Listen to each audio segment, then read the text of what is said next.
what's up guys? Joker here. Hope you're all doing well. Today we're going to be doing a little bit of a different video. We're going to be making some egg fried rice that will make Uncle Roger wet his panties. No, it's not really a traditional fried rice, but it's the fried rice we like to eat, and it does taste bomb AF. So we're going to get fired right into it. We're going to go over all of our mise en place, everything you're going to need for this. Most of the stuff you're probably going to have in your pantry, at least if you cook Chinese food every once in a while. And also something that's going to be from Chinese takeaway. Leftover white rice is crucial. Some of these things I'll mention that you absolutely need to have, and some things you can really swap out and put whatever you want. You want to put shrimp in it, put shrimp in it. You want to put chicken, beef, whatever. You can really make it your own.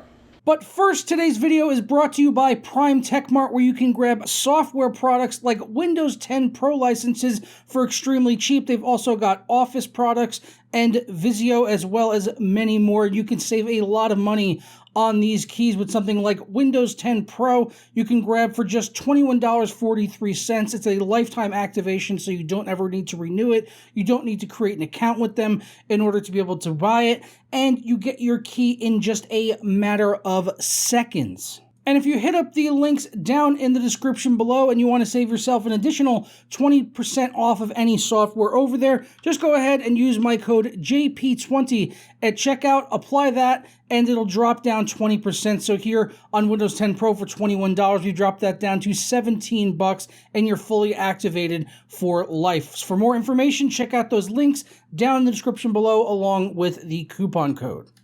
Okay, so everything we got right here, this is pretty much everything we're going to be using throughout this recipe. There might be a couple things here or there that I need to grab. But to start out, we're going to have some eggs. I've got 3 eggs in here, which I'm going to scramble up with a little bit of kosher salt. This is Diamond Crystal Kosher Salt. We use the salt in the eggs because it's going to help denature the proteins, which help make them a little more tender, nice, soft, supple. Soy sauce, an absolute must-have for some good fried rice. Chili oil, this is something you don't need to have, but it's something you can very easily find in a Chinese grocery store or on Amazon, and it adds a really nice flavor. Some ground white pepper, again, not essential, but it's in a lot of Asian cuisine, and it makes it taste a lot better. Measuring cup for the soy sauce. Also some sesame oil, something I like to put in it, but again, you could really make it without this if you don't have it on hand, but it does add a nice flavor to it as well. For the protein in ours, we're going to be using some leftover boneless spare ribs, which I've chopped up kind of on the fine side to get everything ready. But again, if you don't want to use any meat, you don't have to. If you want to use some chicken, you can use like some pulled, like rotisserie chicken or something like that, beef, shrimp, whatever you want to use. And I've also got some carrot and onion, which I've already gone ahead and pre-diced up pretty fine ahead of time because I don't really like big chunky onions and carrots in my fried rice, but if you like it a little chunkier, then you can go ahead and do that. And of course, I guess this is technically optional, but in my mind it's not. Good old MSG, Jesus tears. And of course some white rice. We've got a pint right here that we're working with. You really want to have leftover fried rice, or leftover white rice. You can make it yourself, or just get it from a Chinese takeaway. You're going to order Chinese, order an extra container of this for like $1, put it in your fridge, and you definitely want to have it left over, otherwise it's going to be too wet. The grains are going to stick together, and it's just not going to be as good.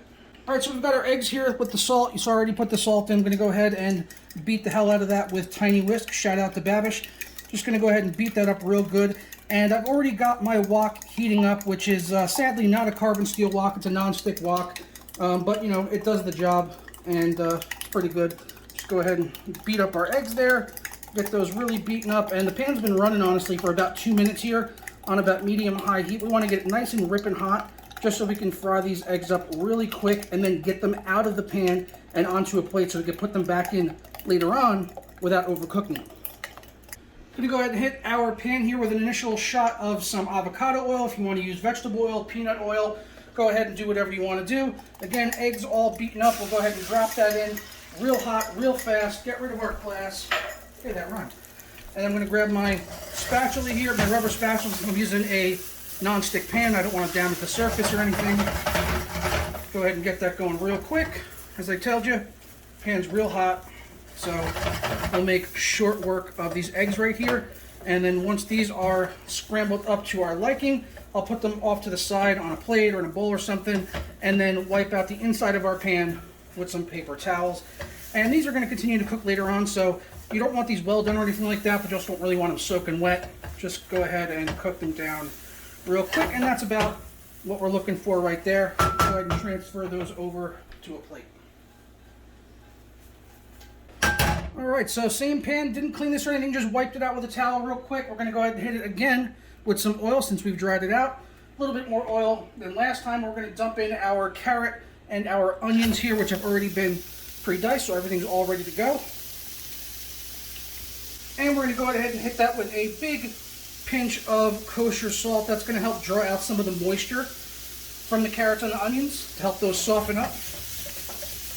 And we're just going to keep those moving pretty much constantly as we're going to have our pan again at a pretty high heat. If you were cooking on a carbon steel wok in a professional kitchen, these things can look like a freaking jet burner at times. How hot these things get, so you really want to keep it moving hot and fast.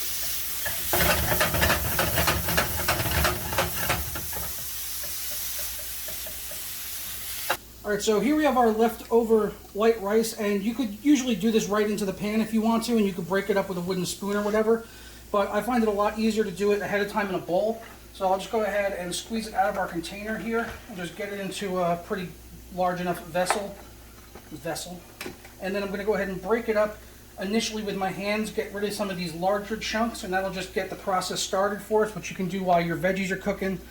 And that'll just help to separate those grains of rice. And this is something you could not do if you were using fresh rice. Everything would stick together. And if you ever had fried rice from a Chinese takeaway, all the grains are separate, and it's because they're usually using day-old rice, which is how you're just supposed to do it, really.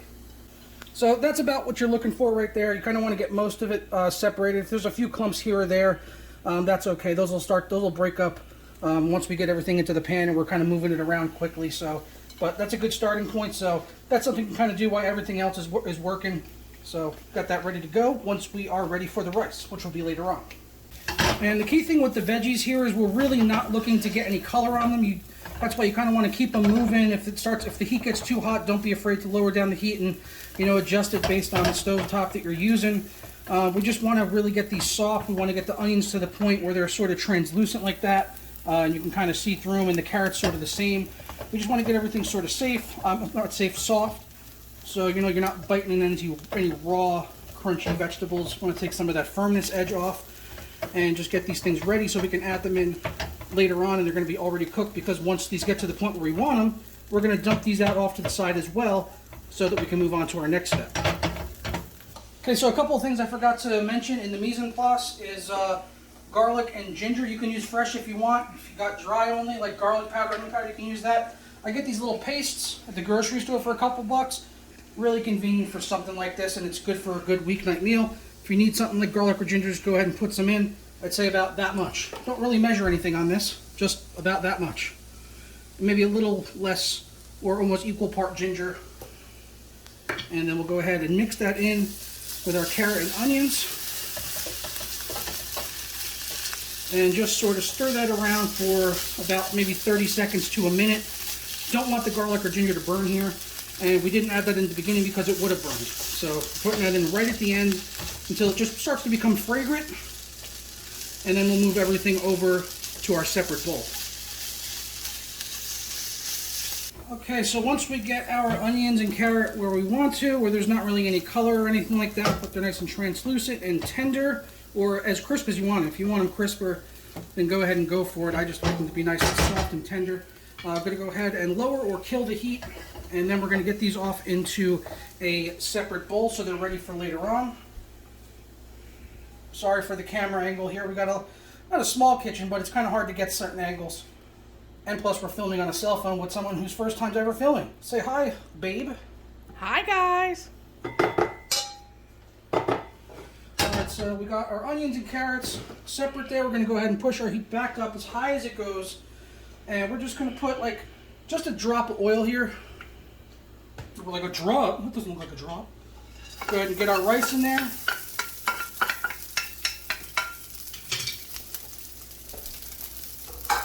And at this point, initially, I'm going to switch over to a wooden spoon. Main reason is just it's going to help me break up some of those larger chunks in case I missed any when I was breaking it up earlier on into the bowl. And the whole purpose of this right here is, number one, to heat the rice up. Number two, to break up any of those extra clumps. And number three, and most importantly, is to dry the rice out and get rid of any more excess moisture that could possibly be left in there from when it was initially steamed or cooked at the Chinese takeaway inside of a rice cooker, very likely. If you're not using a rice cooker, you should be. And we'll just go ahead and move that around. And like I said, just keep it on like pretty high heat. Keep it moving. Once those chunks are all broken up, which it looks like they are, I'll switch back over to my rubber spatula because it gives me a little bit more control, especially in a wok like this. And we don't want to damage the non-stick surface, so we'll keep this moving along. I'd say you're probably looking at cooking this maybe 2 to 3 minutes or so. Really all it's going to need. You just don't want to walk away during this time though. You don't need to constantly stir it, but you sort of do, but not really. You can kind of stop for 10-15 seconds at a clip if you need to, if you have to do anything else. But that's why we got all of our stuff ready ahead of time. Our mise en place, which means everything in its place in French. So you have everything ready to go ahead of time. That way, once you need it, especially for a dish like this where you kind of just want to have everything at the ready, it's just right there. And you could just dump it in, and you don't have to walk away from the stove and turn down the heat or leave something on and then burn it and ruin it. If you have everything ready to go, it's just going to make everything a lot smoother for you. And that goes for really anything that you're cooking. And after about 2 or 3 minutes or so, your rice should be pretty dry, as long as you were cooking on a high heat like we talked about. And then from here, our next step, for a pint of rice, I do a 1/4 cup of soy sauce, which is why we haven't really done any other salt up until now besides the eggs and the veggies. But we haven't had any salt to the rice because we're going to get most of that from the soy sauce, and if we need salt later on, then we can go ahead and adjust it. But I'm going to go ahead and put in 1/4 cup or 4 tablespoons equivalent, and we're just going to go ahead and dump that over our white rice. And then again, we're at a pretty high heat here because we want to do this quick, and we also want that soy sauce to reduce down and kind of dry out a little bit, so, or the rice to dry out a little bit, so we're not soaking wet rice, which it kind of is right now at this point. So really, if you're catching on, the whole point of making fried rice is you got to get rid of that moisture. So we had the white rice in there, and we got rid of the moisture. Now we're adding in some moisture and some flavor with our soy sauce, and then we're going to go ahead and cook this down again and get rid of most of the moisture from the soy sauce while keeping that flavor locked into all the individual grains of the rice that we worked so hard, or not really, but we were patient enough with it to wait overnight with our rice so that we can get these nice individual grains in here. And this is where it's really going to be super beneficial to have all your mise en place ready, your eggs from earlier, and everything else just all ready to go. And when it sort of starts to stick to the bottom of the pan there, see, even if in a non-stick pan, I'm starting to get a little bit of stickage there. That's okay. We're going to go ahead and lower down our heat a little bit, or at least I'm going to, because it's kind of starting to stick. And then I'm going to go ahead and grab some chili oil, hot oil with chili flakes, and I'm going to get about, I'd say, a good teaspoon or so in there. It's going to add some heat and some nice nummy flavors. Add some real nice authenticity to it. A little shake of white pepper. You don't want to go too heavy with this stuff, because if you do too much, it can become kind of very florally. And then just a drop of sesame oil or toasted sesame oil, whatever you happen to have. Not too much, because a little bit of this stuff goes a long way in terms of flavor. And then just mix everything in once again.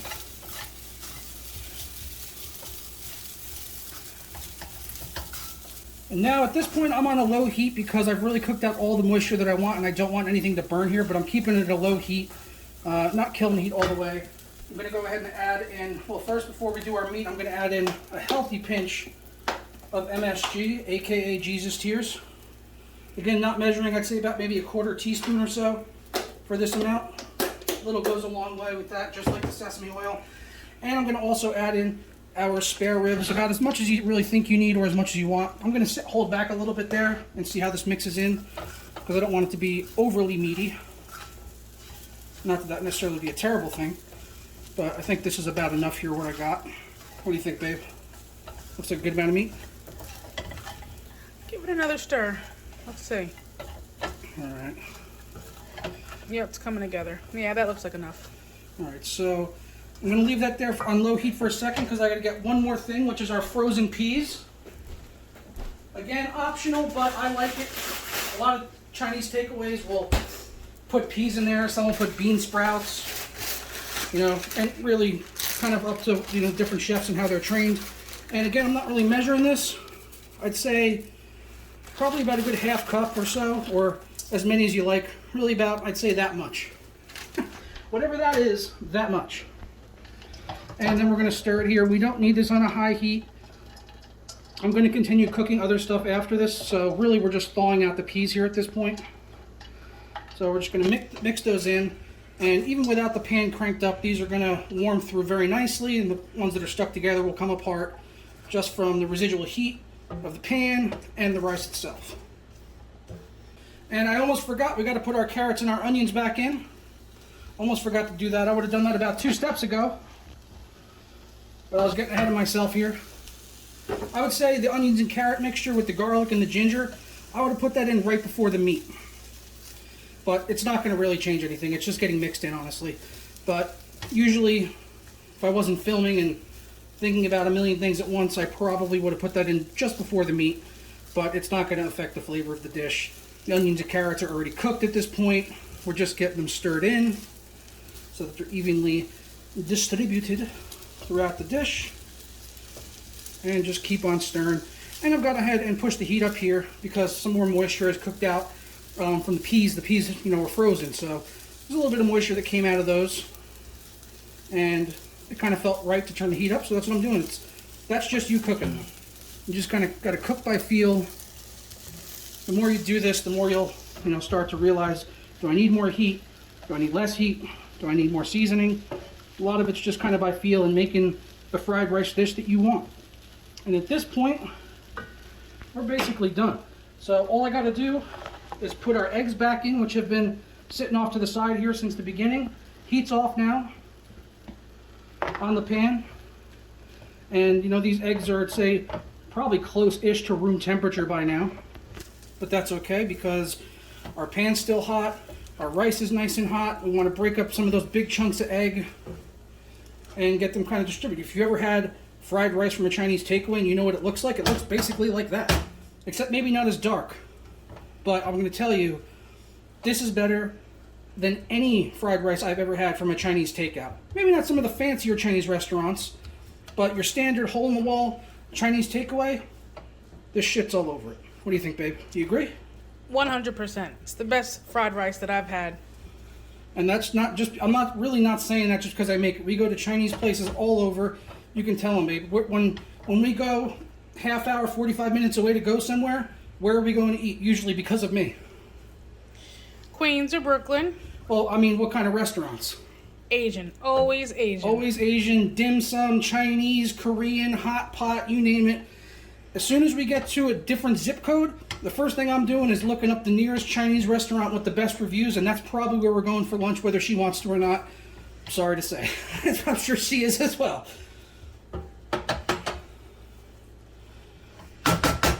And that's it, folks. That's our Chinese fried rice. Everything is, or Joker fried rice, really. I don't know if it's traditional in any way. Like I said, we take a few shortcuts here and there using things like ginger paste and garlic paste, but that's okay. Not everything needs to be, the most amazing fresh ingredients. It's nice when you can do that stuff, and I do that stuff too. But, during the week when she's working, I do YouTube videos from home. So when I need to throw a quick dinner together during the week, and we've got leftover white rice, I can make some bomb fried rice in about 15 minutes time. Very easy. And I'll go ahead and get a little taste test here, see how this guy is. Very good. Just as good as I always make it. Doesn't really need any more salt. It's got some heat there from the chili oil that we used. A little bit of that nummy spice, some of that mala heat. And we'll go ahead and give the lady a bite as well. I'll take the camera here. Hi, guys. And go ahead and get a bite.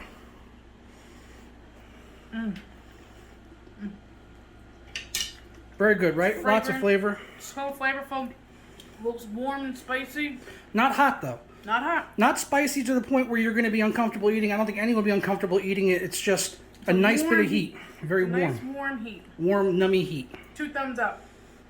So that's it, guys. That's our egg fried rice. We're going to go ahead and get out of here now and enjoy the rest of our weekend and finish the rest of our dinner. And we'll see you guys next time on another edition of Kitchen Casual. Maybe it won't be 3 years apart between episodes like this time, but we'll see what we can do. Let us know what you think down in the comments below. If you enjoyed the video, leave a thumbs up. If you enjoyed this even more casual approach to it with my babe filming here on my cell phone and everything, then let us know in the comments if you want to see more of these, and we'll catch you guys next time. Ta-ra.